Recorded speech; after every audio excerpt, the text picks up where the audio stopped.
Pokemon card market is in a bubble that I think is about to burst. We are headed for a crash at some point. Don't be surprised if you see cards dropping off in value. Why do I think we're in a bubble right now? Well, I've got a pretty good sized collection, and I've noticed in the last month, if you look at the changes in the last month, my collection's gone up over $13,000. And here's the crazy thing, I haven't added that many cards to the collection. I think I've added maybe like 10, 15 cards, none of which were like crazy expensive either. So most of that is just the price of cards going up for some reason. So we're going to talk about those reasons and why I think if any one of those reasons starts to taper off, we're headed for a crash in pricing on Pokemon cards. Now, a bit of a disclaimer here, I'm not a collector that necessarily goes after value. I'm interested in adding cards that I actually want to my collection. If you look at my top cards list here by most valuable, there's some pretty awesome cards in here like the Rocket's Mewtwo, the Umbreon VMAX, Charizard, Blaine's Charizard. These are all cards that I really like, not necessarily because they're super valuable, they're just things I wanted for my collection. But if we shift over to thinking about value, you can see in the past 6 months my collection has gone up over $42,000. I know I've added some really good cards to the collection, but I haven't added $42,000 worth of value. A lot of that is just inflation of pricing of cards that I already had. Now, if we switch over to the collection overview here, and you can see some of the usual suspects in here, like the PSA 10 Moonbreon obviously has gone to the moon, pun intended. But some of the other usual suspects like the Gengar VMAX, the Charizard GX, Dragonite here. Dragonite is almost $1,000 or over $1,000 in a PSA 10. That is ridiculous. So if we drill a little deeper and look at Dragonite V alternate art from Evolving Skies, you can kind of see a pattern here. Take a look at this timeline, and I'll expand this out so you can see better. If I go back a year, this card a year ago was $246, and now it's at $1,000. That's kind of ridiculous. The other thing you want to pay attention to here is look at the population reports down here, kind of near the bottom of the screen. The PSA 10, there are 8,000 PSA 10s on the market. So, do we really think that this card is always going to be $1,000 when there's 8,000 of them out there? Why do I not think that? Let's take a look at a comparable card here, the Ho-Oh from Neo Revelation in First Edition Holo. So I've got a couple copies of this card. I love vintage. And you can see here that the BGS 9.5 Gem Mint is about $1,100 right now. So unfortunately in the collector app, I don't have population reports for BGS, but we can take a look at PSA as an example. A PSA 9 is going for $988. You can see that here. And why is that price so high? Let's think about this. Well, there's only 578 of those in the world that have been graded in first edition from PSA. So it's pretty rare if you think about that in terms of our Dragonite, where there's over 8,000 of them out there. That leaves us with a pretty big question. Think about that Dragonite for a minute that's almost, well, over $1,000 now. Why is that card, when there's 8,000 copies out there, worth just as much as a card from 20 plus years ago that is much rarer and harder to get a hold of? The price of a card is more or less determined by demand. Demand is the driver that's actually driving the price of this Dragonite up so high. Let's talk about some of the things that could make demand much higher than it should be. The biggest kind of obvious one is hype. If you think about all the creators out there talking about, how expensive Evolving Skies is going to be, how great Prismatic Evolutions is.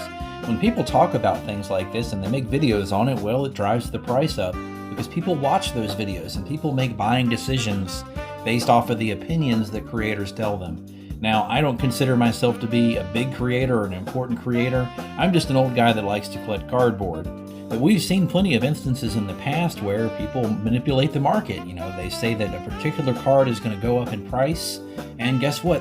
Their 1 million followers all go out and buy copies of it and try to get a graded 10. They send it off to PSA. That drives the price up because, well, what also influences price is the supply of a card, how many of them are available, and well, when people start buying up all the cheap copies, guess what? Only the expensive copies are left over, and that drives the overall average price of a card up. So supply is a major factor that determines the price of a specific card. Now there's another factor I want to mention as well that drives the price of a card. That's actually the rarity of the card. How hard is this card to pull? And how many of them exist in the world? Now, I'm oversimplifying this a bit because rarity and scarcity really are two different things. Rarity being how hard is something to pull from a given set, and scarcity being how much of this set was actually printed, and how much of it is actually available for people to pull the card from.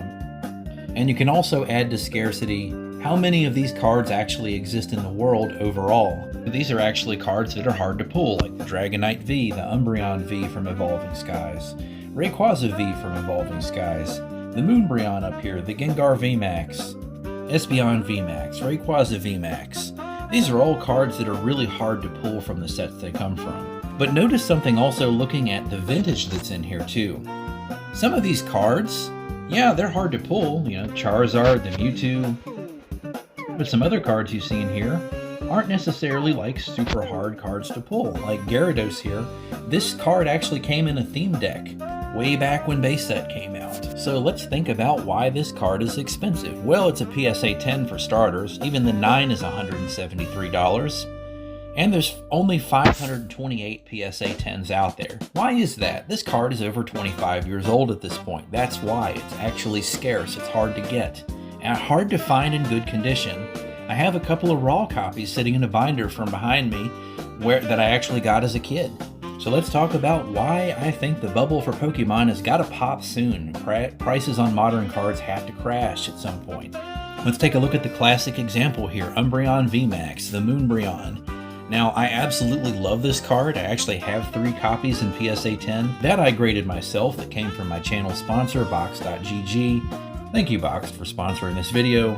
And I don't love this card necessarily because, you know, it's super expensive. I love this card because the art's beautiful on it.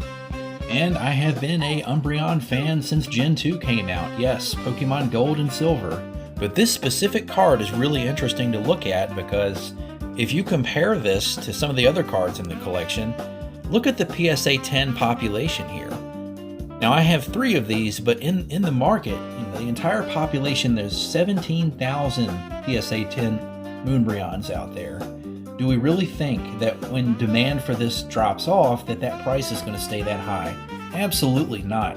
I thoroughly expect this card to crash at some point, and I'm okay with that because I like this card a lot. So even the raw price on it is $1,300, and when I pulled my first Moonbreon on Boxed, it was about $500 for a Moonbreon. That's ridiculous growth in the past 2 years.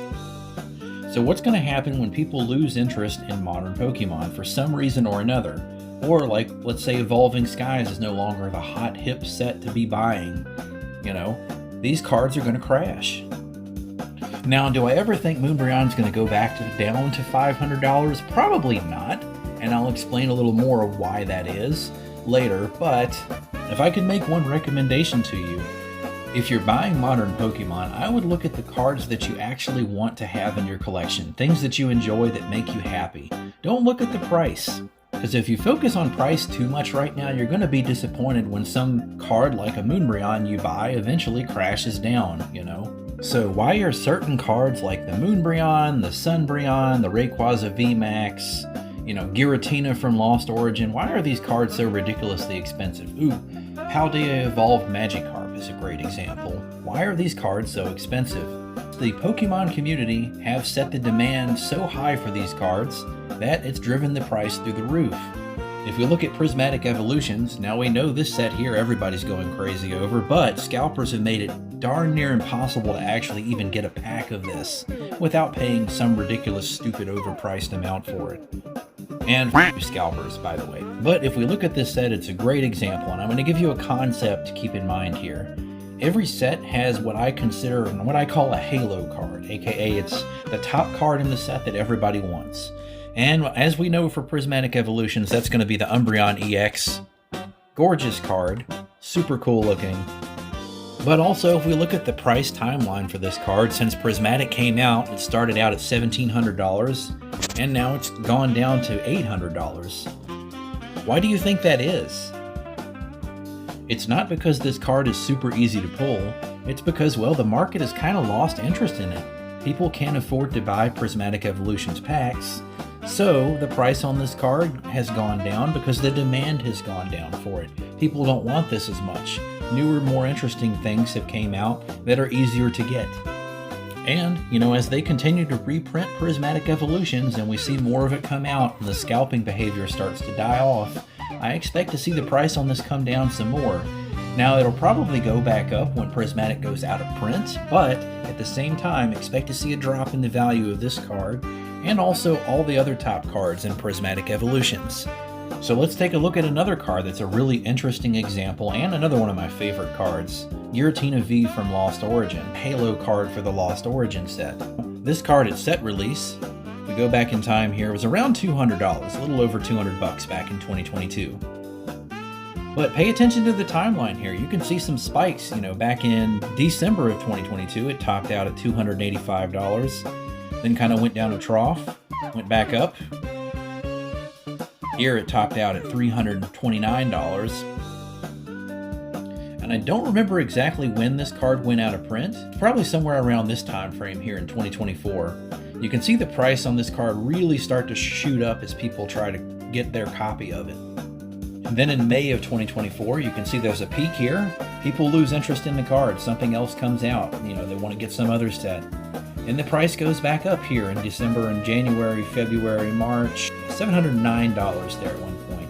And you can see here as we go to present day, it's $569. It looks like it's back on an upswing in price, but keep in mind that the demand for this card at some point is going to dry up. Let's look at the graded population counts for this card. Now there's over 8,000 PSA 10 Giratina V alt-arts out there. It's about a $2,000 card in PSA 10. You can see the peaks and valleys that we saw before in the raw price, and it looks like we're getting up to a peak where at some point this price is going to crash. So the main point I want to get across today is don't feed into the FOMO, folks. Don't feed the scalpers. Just get the cards that you want. In my case, as you've seen in prior videos, I'm focusing mostly on vintage cards. If I go by what I've added recently, most of my collection is actually vintage now. I have some pretty awesome modern cards in here, but also most of the good stuff in here is vintage. And that's not because it's expensive. It's actually relatively affordable right now to get vintage compared to modern. It's because those are the cards that I actually want, the ones that I wanted in my childhood. Now, I can't give you Pokemon investing advice because I don't consider myself a Pokemon investor at all. I just get the things that I like. But what has been helpful for me is, just focusing on things that people aren't looking at right now, like Suicune here, PSA 8. That's a $500 card. You'd be hard-pressed to find a $500 PSA 8 in any kind of modern card. And Suicune is undeniably cool. This is the first printing of Suicune that I think the first printing ever. The nice thing about vintage is, whatever your budget is, you can usually find cards that fit your budget too. Like if I look at the Gengar from Fossil, again, another first printing card of one of the most popular Pokemon. In a CGC 8, this card is $324. That's a pretty good deal. And vintage cards in lower grades tend to hold their value more than modern cards because people only want PSA 10s for modern, it seems. But in vintage, a PSA 7 or 8 is still a really nice card and still really rare, but it also holds its value. So if I can leave you with one thing, I would suggest don't focus too much on the money involved with Pokemon. Focus more on just having fun with it. That's what this hobby's all about. Collecting, playing the card game, do things that you enjoy. Because when you focus too much on the money, then you get tied up in all of this, and you're going to get caught when this market collapses. You're going to feel awful. You're going to feel like you wasted your money. But if you buy the things that you want, you build the collection that you want, you're not going to feel horrible if the prices drop on it because you like those cards. It's something that you have a emotional attachment to. Well, folks, that's going to be it for today. I know this is a long video. Feel free to drop me a comment. Let me know what you thought of this different style of video that I'm doing now. If you like this, maybe I'll do more of them.